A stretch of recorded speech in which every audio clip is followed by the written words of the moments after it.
భారతదేశాన్ని సందర్శించిన ప్రముఖ విదేశీ యాత్రికులు. అయితే వాళ్ళు ఎప్పుడు సందర్శించారు? ఆ కాలంలో ఉన్న సందర్శించినప్పటి ఆ టైంకి ఉన్న రాజు ఎవరు అనేది ఎగ్జామ్‌లో వీటిపైన ప్రశ్నలనేటివి వస్తవి.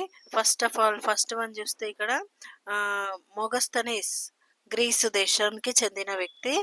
ఆహ్, ఇతను ఏ కాలంలో భారతదేశాన్ని సందర్శించాడు అంటే మౌర్యుల కాలం. అప్పుడున్న రాజు ఎవరు అంటే చంద్రగుప్త మౌర్యుడు. నెక్స్ట్ పాహియాన్ చైనా యాత్రికుడు. ఎవరి కాలంలో సందర్శించాడు అంటే గుప్తుల కాలం. అప్పుడున్న రాజు ఎవరు అంటే రెండవ చంద్రగుప్తుడు. Next Hiuen Tsang China, China దేశ విదేశీ యాత్రికుడు. ఎవరి కాలంలో సందర్శించాడు అంటే హర్షుని కాలం. నెక్స్ట్ ఇత్సియాంగ్ చైనా, ఇతను కూడా హర్షుని కాలంలోనే భారతదేశాన్ని సందర్శించడం జరిగింది. నెక్స్ట్ ఆల్బెరూని మధ్య ఆసియా మహమ్మద్ గజనీతో పాటు వచ్చాడు. నెక్స్ట్ సులేమాన్ అరబ్ దేశస్థుడు మిహిరబోజుడు కాలంలో భారతదేశాన్ని సందర్శించాడు.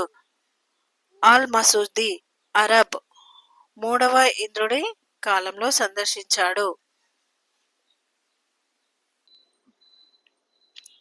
నెక్స్ట్ మార్కోపోలో వెనిస్ యాత్రికుడు కాకతీయుల కాలంలో రుద్రమాదేవి టైంలో సందర్శించడం జరిగింది.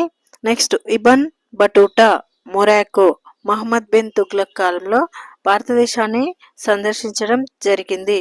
నెక్స్ట్ విజయనగర రాజుల కాలంలో సందర్శించిన విదేశీ యాత్రికులు ఎవరు? నికోలో డికొంటి ఇటలీ మొదటి దేవరాయల కాలంలో సందర్శించడం జరిగింది. నెక్స్ట్ నికిటిన్ రష్యా బహుమనీ సామ్రాజ్యం. అబ్దుల్ రజాక్ రెండవ దేవరాయ కాలం. డొమింగో ఫేస్ పోర్చుగీసు శ్రీకృష్ణదేవరాయల కాలం. ఇదైతే శ్రీకృష్ణదేవరాయల కాలంలో ఇది ఇంపార్టెంట్, ఇది చాలాసార్లు రిపీట్ అయింది. నెక్స్ట్ బార్బోసా పోర్చుగీస్ శ్రీకృష్ణదేవరాయ కాలం. న్యూనిచ్ పోర్చుగీస్ అచ్యుత దేవరాయల కాలం. దీంట్లో ఎక్కువగా ఇంతకుముందు రిపీట్ అయిన ప్రశ్న ఏది అంటే డొమింగో ఫేస్ శ్రీకృష్ణదేవరాయల కాలంలో ఎక్కువగా శ్రీకృష్ణదేవరాయల సందర్శించి వాళ్ళ బుక్లో రాయడం జరిగింది ఎక్కువగా ఇతని గురించి. ఇవన్నీ ముఖ్యమైన విదేశీ యాత్రికులు వాళ్ళు సందర్శించిన కాలం అప్పటి రాజులు ఎవరు అనేటివి వీటిపైన ప్రశ్నలు అనేటివి ఎగ్జామ్లో రావడం జరుగుతుంది. Thank you for watching and subscribe my YouTube